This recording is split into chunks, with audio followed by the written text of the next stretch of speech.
So it's really interesting. This fantastic mum, Rosa. I've heard of Chinese red dogs being stolen before. I've heard of that. And I wanted to make sure that that wouldn't happen on our watch. It's a valuable product. So, stroke her. So in this car, we have some slippery bastards. Just you, Christian. Sneak out.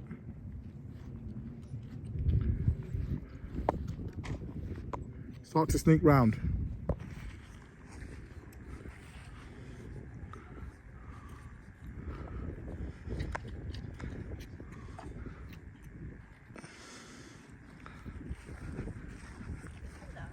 Rush towards her. Scream and say Packen.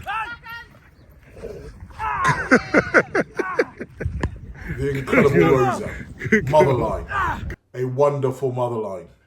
And this is the second litter that she's going to give us. The first litter is 2 years old. We've left a nice gap. It's wonderful to see her defend her pups. You know, she's a wonderful female. I love her very much and I appreciate everything that she's done for us.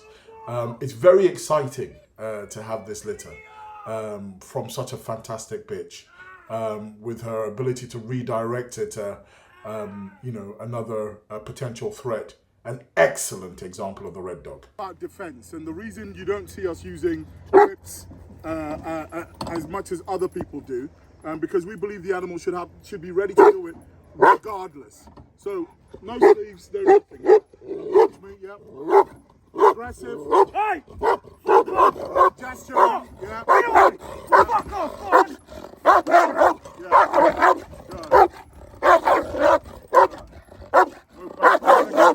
So come in and get from the front there, right? So you get behind her, Christian, right? Okay? So you can see the full roll of it. Behind her, Christian. Yeah? Good. We design our own accreditation. I'm very proud to say that there is no governance or trainer or association that could ever say that they were responsible for educating me, supporting me, training me. I have run this program off my own back, and I'm very proud of the program, the Zero to Hero program. It applies intellectual property at the highest level. Now step to the side, okay, and threaten the dog. Fuck off! Get away! No whips. Yeah? You shouldn't need whips. You shouldn't need whips. Yeah? It should be raw. Now, he has opposing thumbs. Of course he can fucking whip. Go. Accredited, I guess. Yeah?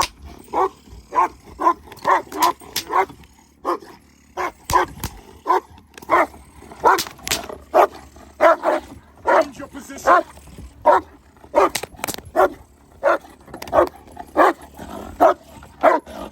It's only ignorant trainers that don't understand the consequences of backing a dog up like this constantly, frequently. There are consequences of making a dog overreactive. And that's why we don't build dogs like this in the beginning. The animal must be biddable first and foremost. First and foremost. That is defense. Yeah. There we go. Get a rattler. That is defense. For you to claim accreditation based on cracking whips. We can crack whips. We can crack whips all day long. Bravo. Good show. Good show. Good show. Understanding your market. Of course, this looks fun and, you know, it's lovely to watch. But, you know, families don't want to live with dogs that react like this as a principal behavior. You know, this is needed only maybe 5% of the time. 95% of the time, the animal must be biddable. So if a wanker decides to back tie dogs every time that the dog comes out and whips it up into a frenzy, what do you think that dog's psychological state of mind will be constantly? Good boy. Well done. Good lad. Well done. and we should still be able to touch the animal. I don't believe in what you've just seen there. I think that the people that bring dogs out and do that every session are lazy bastards. That is not the way. It doesn't help the animal, but we demonstrate it just so you know that we can do it. Yeah? We're gonna do a final exercise. I'll bring him down.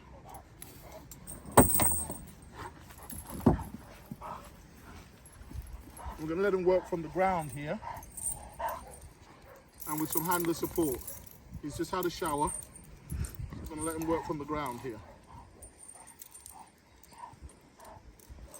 And we're not going to do this too often with this dog. It's not necessary. I'm going to bring him to the end of the line. All right, let's go. Yep.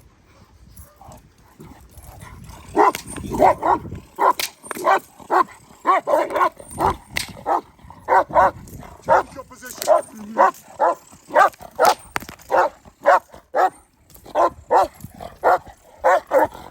Of course, it's important that the canine also protects the family. However, if you are doing this all of the time with the dog, it shows me that you do not run a successful personal protection company.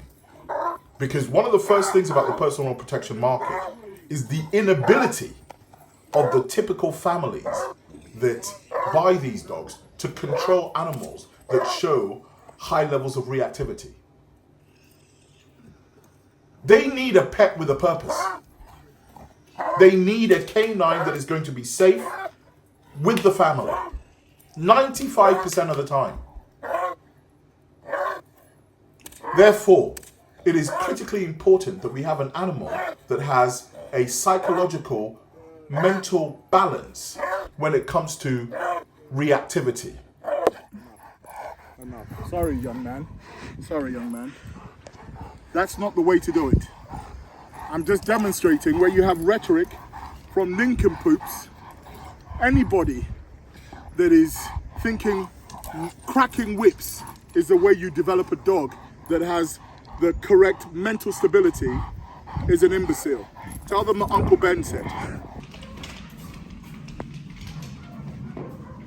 You. Relax. Okay, so what does a fully trained red dog, what should it look like? We have the off-leash features. So, we're cuddling up, we get up, we're off, Foos. Foos. My point is this. Of course we understand that defense training is important, but you're seeing this reckless behavior of creating reactive animals that there is absolutely zero off-leash control. All you see is dogs just being whipped. The handler is told to hold the leash and lean back. This is not a security dog handler we're preparing dogs for. We're preparing dogs for residential homes that have these animals loose. And on that basis, it means that they need to have control of these animals verbally while they're off leash. This is a very simple ethos for us. And you can understand the reasons behind this. So we're here with our Chinese red dog puppies. They're actually 6 weeks old today. We're going to be running them through an agility course in here. We're using our duck dynamic cubes. So I'm going to show you how much they really want to work for these cubes. And they're a great training treat and all-round food, and they're easy to handle as well. So I'm going to give them each a little sniff and a taste. Good.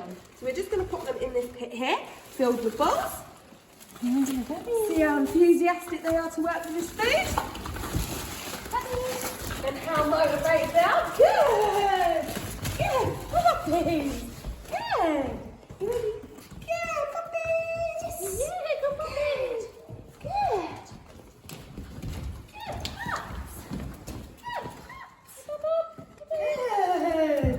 Good puppies! Good puppies! Good papa! Yay, good puppies! Good puppies! Yeah!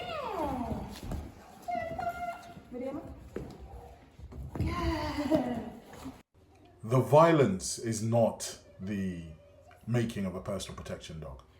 And in our program, the importance of love and fun, exciting experiences in the beginning is absolutely everything. The reason the Zero to Hero program is so successful is because we care. The reason it's so successful is because we look at it from the dog's point of view. We understand the mental health of an animal and the impact that will have on the end result. Biddable, stable, family pets with a purpose.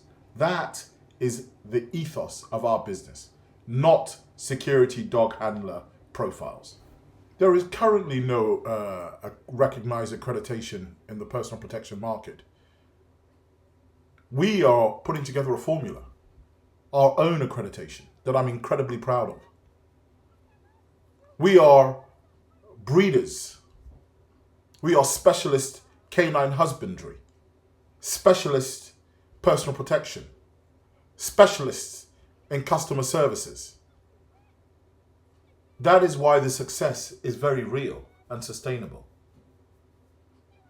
Our job is to make sure that we are providing canines that are environmentally open, biddable, showing high aptitudes of learning, willingness to engage, great levels of cooperation, no alpha displacement, because we start from the beginning. You know, these are 6-week-old puppies. Typical breeders have just left these puppies in playpens doing nothing. My team, my wonderful team that I appreciate so much, spend so much time in the early stages of development, making sure that these puppies are as exposed as possible. And we continue to add various layers as we grow as a business. Good boy.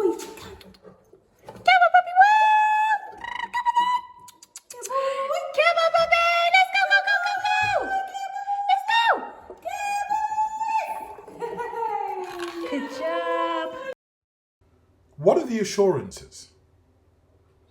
You know, what we are doing is establishing a process for us to identify the principal drives.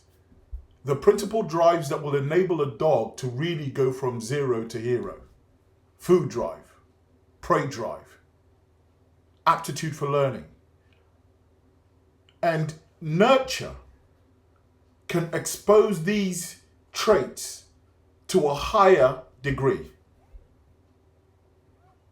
However, the ability to select the genetically capable dogs that were born to do it gives rise to a better end result. Coincidentally, the only dogs in the current community in the UK that have any type of working ability all have one thing in common. They came from this stable. So we have the red dog pups, 5.5 weeks old. Lovely day. We have the beautiful ladies and we're about to wash them. We have it all set up. Let's put them, they've never seen this before. Let's put them in the middle. Wow. Are they distressed at all? Okay.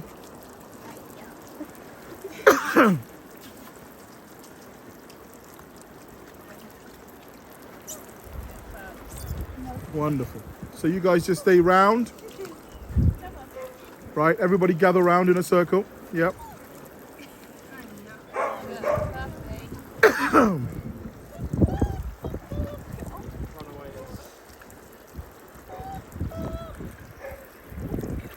Excellent. Right, okay, so Annalise, you pick one up. And then what we have here is we have a groomer's puppy shampoo. So put the puppy in the tub. Okay. Take your scooper. Scoop some. Mix that up nice and, yeah. Okay. And literally.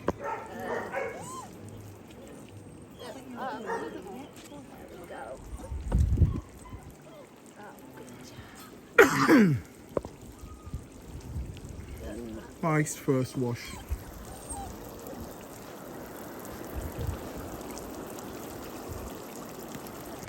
So Christian's just running them now. So let's get some energy, some movement.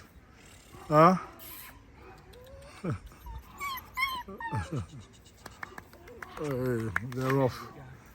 They're off. What a lovely day for it, eh? Only a hateful person, an atheist, could not appreciate the investment and the passion that we constantly put into the work that we do. This was built from the dirt, from the mud. And I am so grateful to God for the blessings and the opportunities. Thank you all for your support. It's greatly, greatly appreciated. I wish you a wonderful day. Hi guys, we have the Pooch DVD team just bringing across some product awareness.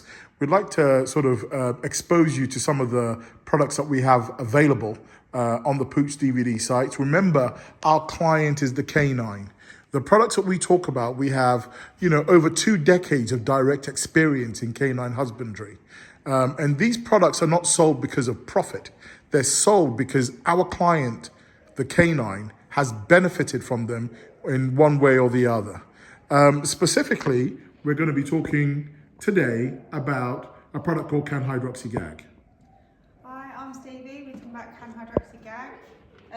This is a really good all-round supplement that can use for all ages, normally used for heavy, large breeds. It contains dicalcium phosphate. So there's a lot of support skeletal-wise, right? Yes, yes. It really helps with the ligaments.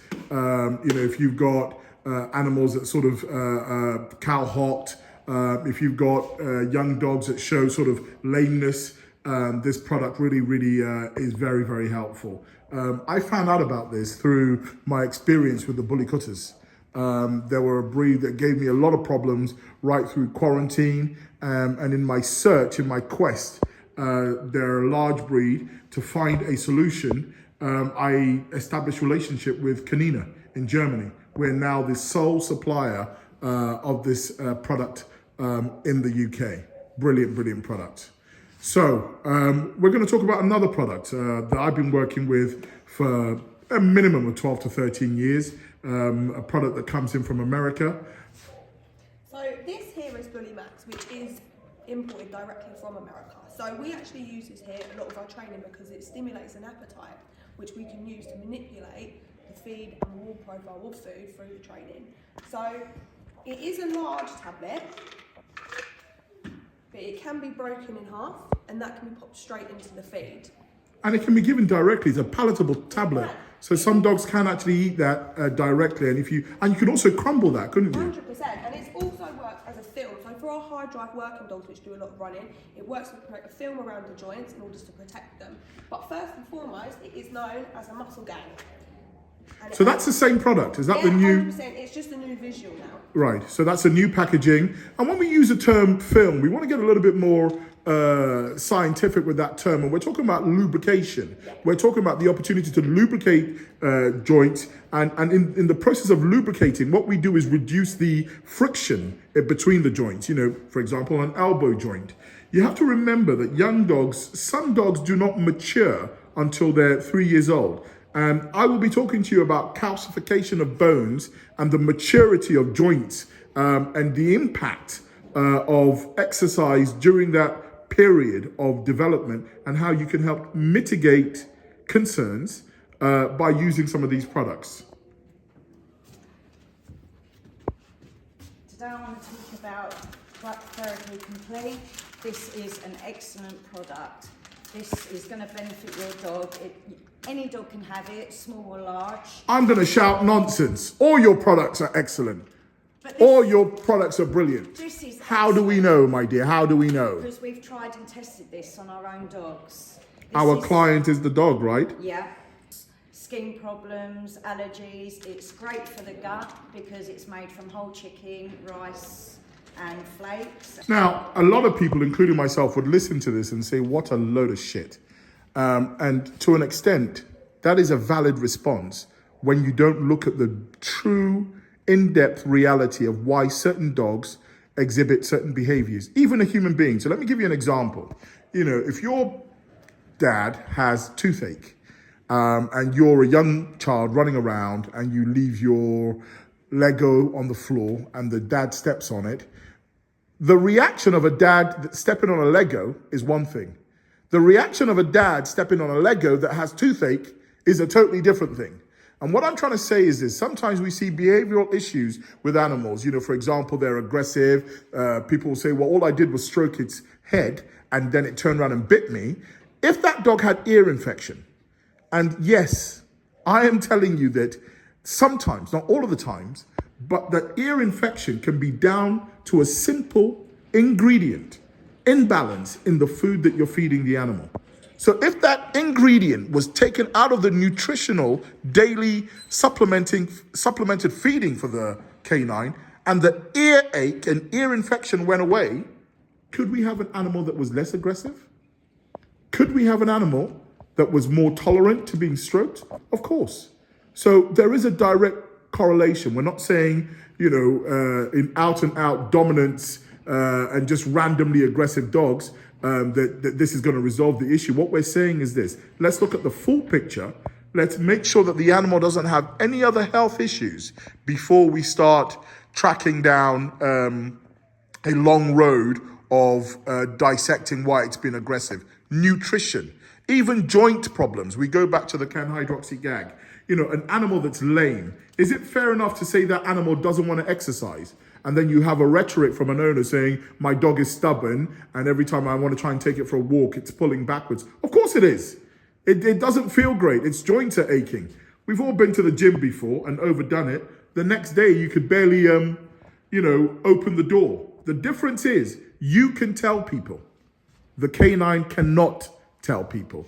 So through our observation, our varied experience and exposure to various breeds, the decades of direct application, we have put together an incredible bunch of fantastic products to help our client, the canine. We look forward to speaking to you and helping you and your dog improve their overall well-being.